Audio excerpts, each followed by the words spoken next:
नमस्कार, गणित ज्ञान कक्षा में आपका स्वागत है। जैसा कि आप जानते हैं, हम यहाँ चर्चा करते हैं मैथमेटिक्स का। आज हम यहाँ पे क्लास 10th एनसीईआरटी के 2 चैप्टर कंप्लीट करने के बाद यहाँ पे pair of linear equation in 2 variable यानी कि चैप्टर नंबर 3 शुरू करने जा रहे हैं। यहाँ पे लिखा गया है pair of linear equation in 2 variable. Equation जैसा कि आप जानते हैं कि एक वेरिएबल का कंडीशन होता है। जैसे मैं बोलूं कि आपका एज मेरे एज का हाफ है, तो इस प्रकार से मैं लिख सकता हूं। 2 वेरिएबल ले लें, दोनों का किसी का एज तो मालूम है नहीं, तो y is equal to x upon 2। इस तरह से हम लिख सकते हैं।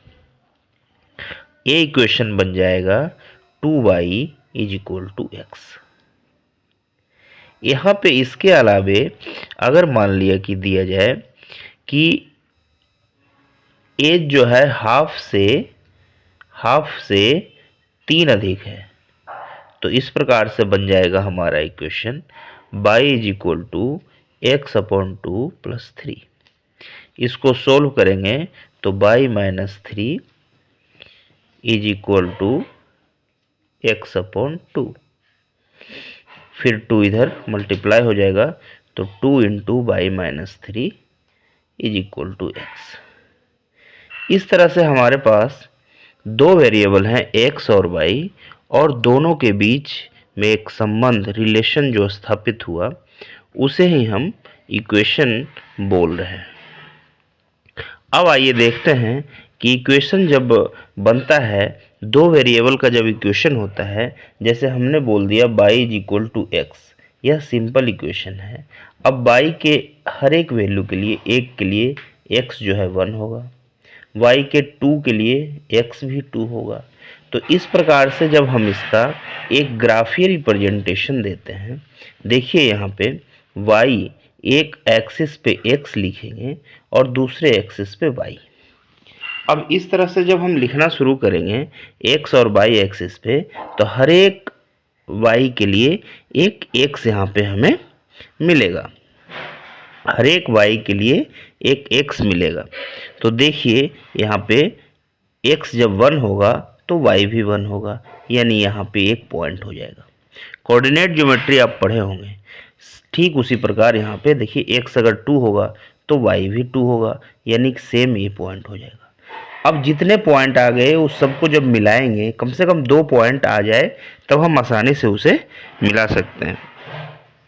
अब इस प्रकार से जब मिलाएंगे तो हमारे पास एक स्ट्रेट लाइन मिलेगा। तो देखिए यहाँ पे हम यह निराकरण निकालते हैं कि जो 1 वेरिएबल का जो इक्वेशन होता है, 1 वेरिएबल का 1 इंडेक्स का 1 पावर का जो इक्वेशन होता है और 2 वेरिएबल का इक्वेशन है, तो उसको जब हम x एक्सिस और y एक्सिस पर रिप्रेजेंट करते हैं तो वह स्ट्रेट लाइन दिखाता है। यानी कि जिस भी इक्वेशन का इंडेक्स मैक्सिमम पावर 1 होता है तो वह एक लीनियर इक्वेशन दिखाता है, इसीलिए इस इक्वेशन का नाम होगा लीनियर इक्वेशन। यहाँ पे पेयर ऑफ लीनियर इक्वेशन कहने का मतलब हो गया कि जब 2 वेरिएबल हमारे पास होता है तो एक कंडीशन से हम उसके एग्जैक्ट वैल्यू नहीं निकाल सकते। अब जैसे यहाँ पे दिया गया है कि y is equal to x upon 2 plus 5, इस तरह का है। अब देखिए यहाँ पे x के अलग वैल्यू के लिए x जब 0 होगा तो y हो जाएगा 5। तो इस तरह से एक वैल्यू आ गया 0 5। फर्स्ट वैल्यू जो है x का है, सेकेंड वैल्यू y का। इसी तरह से x अगर 1 रखेंगे तो यह y जो है 5.1/2 यानी कि 11/2 यानी कि आपका जो है 5.5 हो जाएगा। तो 1 के लिए 5.5 हो गया। और इस तरह से इसका हम ग्राफीय रिप्रेजेंटेशन दे सकते हैं, 0 5 0 और 5 y पे 5, ये पॉइंट हो जाएगा। दूसरा पॉइंट हो जाएगा 1 और 5.5, x पे 1 और y में 5.5, और दोनों पॉइंट को जब हम मिलाएंगे तो यह एक ग्राफीय रिप्रेजेंटेशन हो जाएगा। तो यहाँ हम देखते हैं कि हम एग्जैक्ट वैल्यू नहीं निकाल पा रहे हैं x और y का। हाँ, हम यह जरूर निकाल रहे हैं कि x के अलग अलग वैल्यू के लिए y का क्या वैल्यू हो सकता है।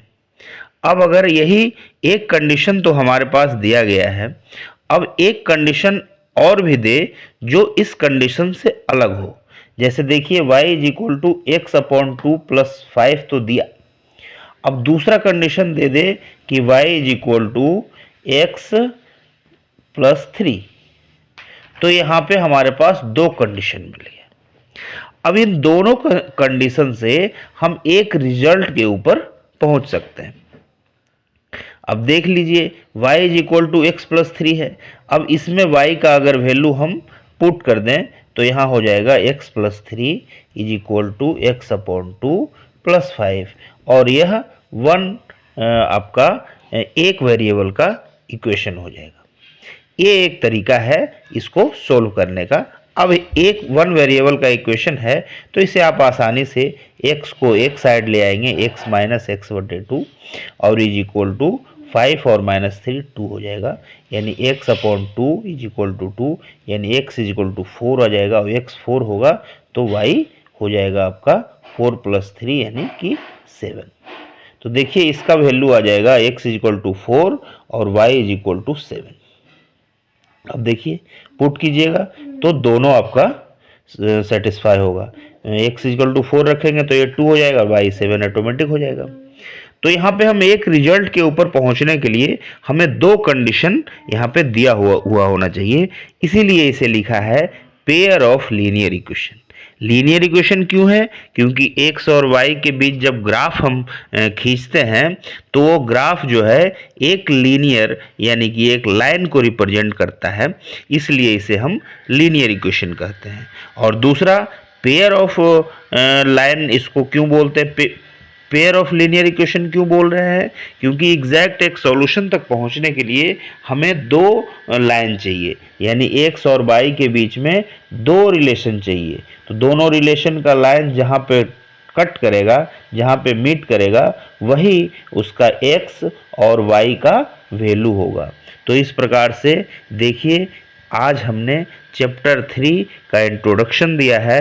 कल से हम पूरी इसकी एक एक करके पढ़ाई करेंगे, एक एक करके छानेंगे कि किस प्रकार से इक्वेशन डेवलप होता है, उसके ग्राफीय रिप्रेजेंटेशन किस प्रकार से होता है।